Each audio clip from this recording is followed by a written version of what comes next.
You know, there's a very known professor in New York City whose name I'll omit, and I always love mentioning his story because he struggled with faith for a long time, and he always talks to people about this.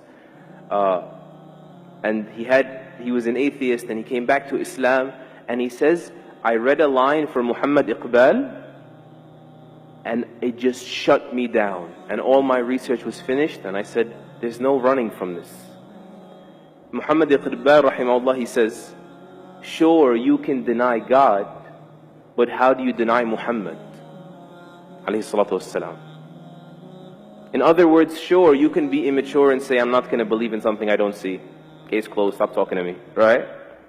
But how do you deny someone who lived in the flesh here, who God communicated with?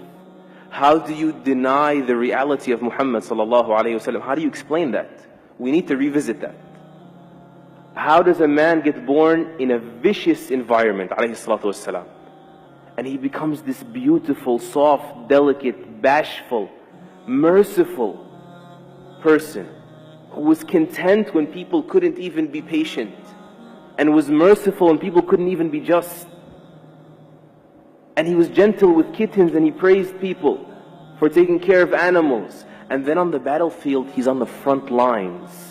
And the tough guy is the one that can stand by his side. Or the brave person, more respectfully, because these are the Sahaba. Right? Al-Bara and Ali, they say the tough one is someone that could come near him. He's on the front lines, alayhi salatu wassalam. How do you explain someone who's like that, of valor, and then he stops the army, as Ibn Mas'ud says, or he says we were on a travel, and he says, who scared this pigeon regarding her babies? Who took the babies away? How do you explain that? How do you explain the only person in human history that has ever removed racism from society successfully?